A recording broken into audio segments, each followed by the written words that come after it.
안녕하십니까. 거꾸로 투자하는 쇼킹 부동산입니다. 원희룡 국토부 장관과 오세훈 서울시장의 발언이 화제가 됐습니다.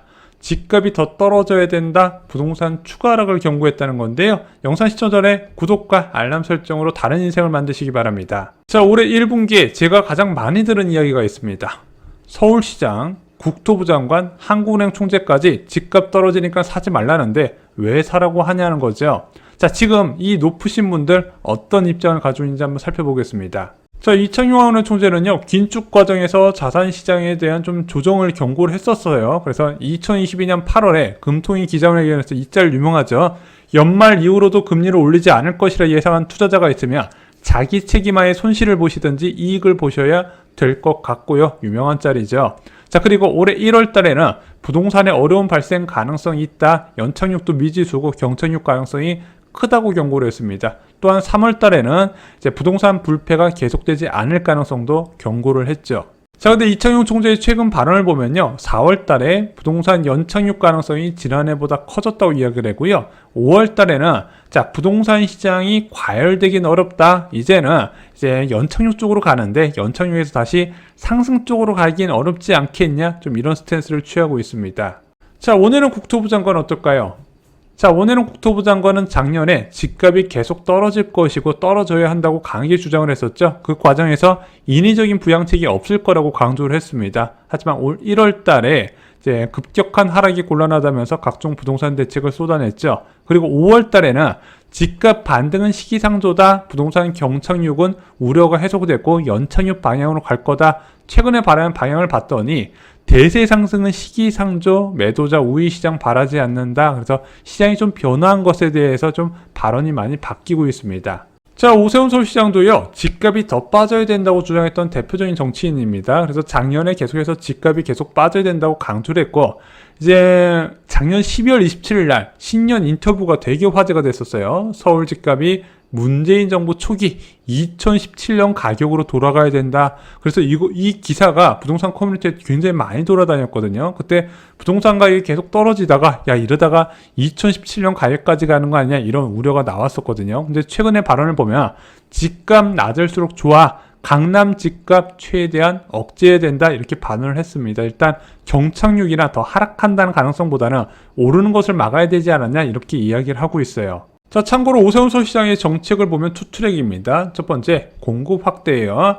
정비 사업을 통한 공급 확대에 포커스를 맞춰서 규제 완화를 많이 해주고 있죠. 자, 근데 공급 확대만 이제 신경 쓴 게 아니라 과열 방제도 신경을 굉장히 많이 씁니다. 그래서 거래 제한 규제, 토지거래 허가구역 카드를 적극적으로 활용하고 있어요. 자, 어쨌든 원희룡 장관과 오세훈 시장의 공통점이 있어요.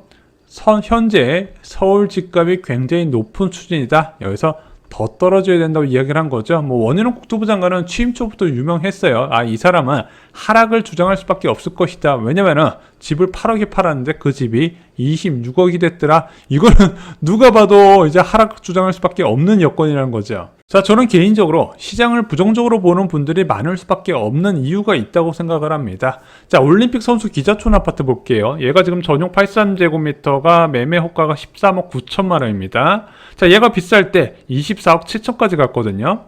13억 9천이 됐으면 고점 대비 마이너스 21.8%면 괜찮지 않냐, 이렇게 생각하고 추천하는 사람들이 분명히 있을 거란 말입니다. 하지만 다른 시각으로 바라볼 수도 있어요. 자, 이 아파트가 2016년에 9억짜리였어. 9억짜리였다가 2021년에 24억 7천까지 올라갔네? 그리고 나서 겨우 5억 빠졌다? 이게 싼 거냐? 이렇게 주장할 수도 있다는 거죠. 솔직히 이렇게 주장을 하면요, 할 말이 없는 것도 사실이에요.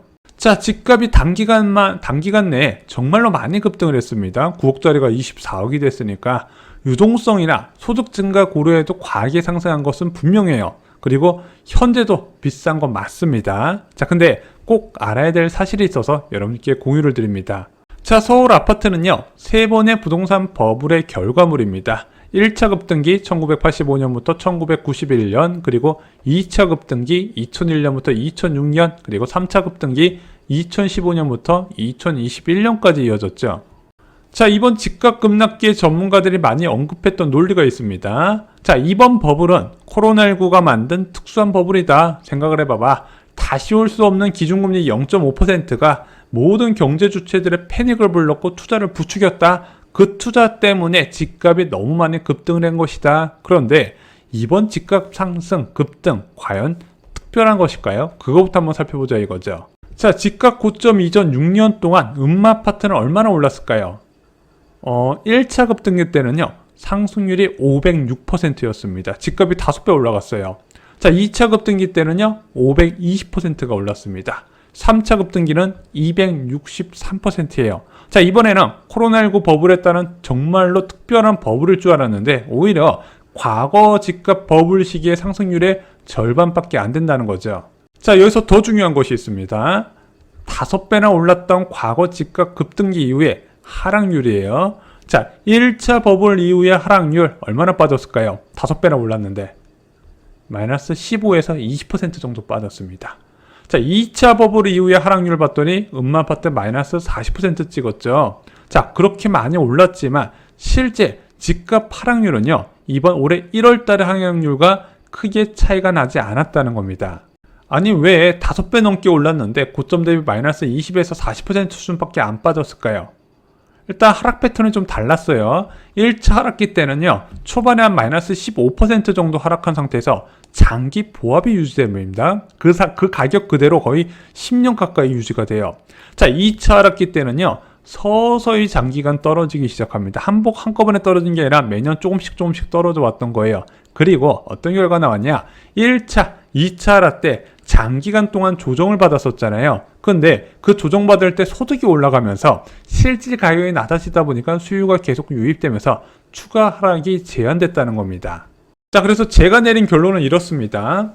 한 번 찍힌 부동산 고점은 장기간 부동산 거래의 기준이 된다. 그래서 매도자와 투자자한테 모두 각인이 되는 효과가 있다는 거죠. 일단은 고점이 한번 찍히면은 매도자가 싸게 파는 것을 막는 효과가 있어요. 자, 이 아파트가 얼마까지 갔던 아파트인데 내가 이 가격에 팔아야 돼. 이런 매도자가 늘어나면서 매물이 줄어든다는 것. 또 하나, 투자자가 더 큰 공포를 느끼지 않는 거예요. 야, 집값이 엄청 많이 빠질 것 같은데 그래도 이 아파트가 곧 예전에 몇 억까지 갔던 아파트니까 사도 괜찮지 않을까? 그래서 매도 물량이 폭증하는 것을 막고 수요가 꾸준히 유입하게 하는 결과가 바로 이 부동산 고점이라는 거죠.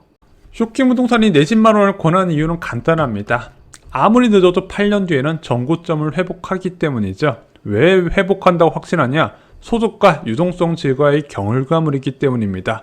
보통 10년 정도면 소득은 50%가 증가하고 유동성은 배가 늘어나게 되죠. 그래서 2021년에 잠실 엘스나 리센츠가 27억까지 갔습니다. 현재는 비싼 가격, 말도 안 되는 가격이라고 생각할 수 있지만 2031년에 이 가격이 싸볼 수 있다는 겁니다. 과거의 부동산 버블 급등기에도 그래 왔어요. 10년 뒤면 무조건 회복을 했습니다. 그래서 미래는 알 수 없지만 장기적으로 괜찮은 시기, 왜 고점 대비 하락률이 높은 단지들이 꽤 많이 있기 때문입니다. 서울 지역은 많이 줄었지만 경기도 지역에 고점 대비 마이너스 20에서 25% 사이 매물 여전히 많이 있습니다. 자, 고점 대비 마이너스 25%인 아파트를 매수한다고 예상을 해보겠습니다. 자, 얘가 10억까지 갔었어요. 자, 그리고 지금 7억 5천만 원에 매수했습니다. 내 자본 4억에 대출 3억 5천만 원을 받았습니다. 아까 아무리 못해도 10년 뒤에는 전고점 찍을 거라고 말씀드렸죠. 자, 그러면은 내가 내 자본 4억에다가 대출 3억 5천만 원씩 투자해서 이 아파트를 사면 매년 얼마 정도의 양도 차익이 발생한다?